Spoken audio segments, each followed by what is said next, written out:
Starting and we're live, everybody. Hi, this is Patrick Green coming to you from Singapore. Hi, this is Jay Atwood coming to you from down the hall. Yeah. So, Jay, we invited you here today to talk about Hangouts on air with us, and maybe give us.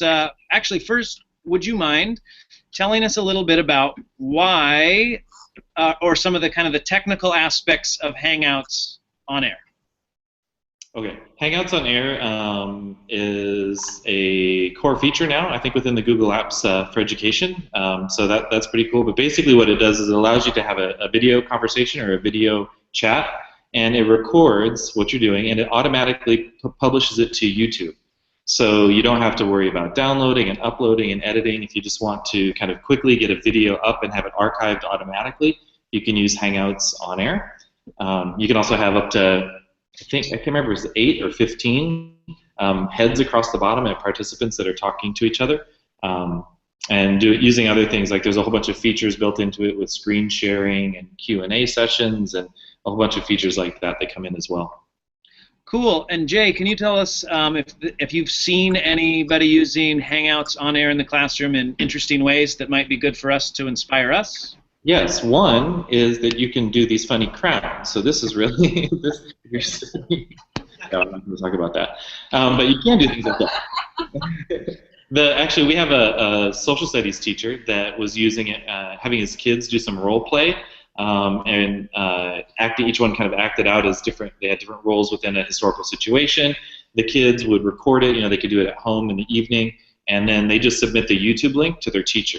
So there's really no uploading, and the teacher, if they use a form to submit it, the teacher has a spreadsheet and they just work their way down the set of links so that they can then do their assessments. Cool.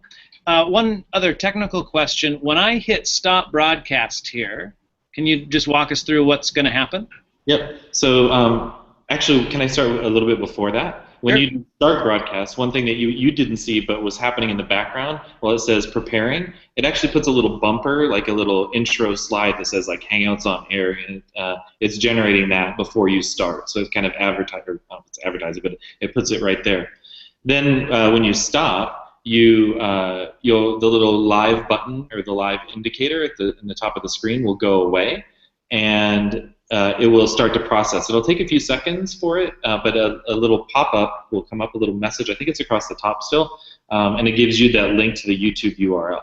So you go offline at that time. You go off air, but you in the Hangouts you're still talking, right? So you can still continue the Hangout afterwards. So that's like where all the outtakes and stuff can happen. Right. Okay. So then I was asking you. Okay. So I asked you what happens afterwards, and great. Can we get at least maybe one question from the audience? I see somebody. Yes. So as a member of the public, how do I see this video? What is the URL? Great. So Jay, I don't know if you heard that, but we were asking if you're somewhere else in the world right now, a member of the public. This is a public broadcast. How would they know what's happening, and how would they access it? Yep. If you follow the person in Google Plus, I think there's an announcement that goes out that publishes it. It comes out as a Google Plus post. I guess it says Jay and Patrick are in a Hangout. Click here to view. And also, when we set it up originally, there was the date and time. And we could have set it up for later and made that something we invited people to, and it showed up in all of their Google Plus string saying there's going to be a Hangout on air at this time in the future. Yep. Yep. If I'm not your friend in the class, I don't subscribe to you. So literally, there's no way for me to the URL and access this video. It's not that. So, Jay, the question is really, how public is the link? How would someone be able to essentially stumble upon versus being invited? If they, let me think about that. If they're on your YouTube channel, it will say that there's a new upload. I believe, like if they go to your page, they would see that. But I think they have to you have to be in their circles for you to get that announcement. Okay, something for us to look a little more into. Yeah, I'm trying to think of how that would work. Well, thanks, Jay, for joining us and enlightening us about Google Hangouts on Air. No problem. I'm happy to join. And enjoy your time in Singapore. Okay, thank you. You too. I'm going to click stop.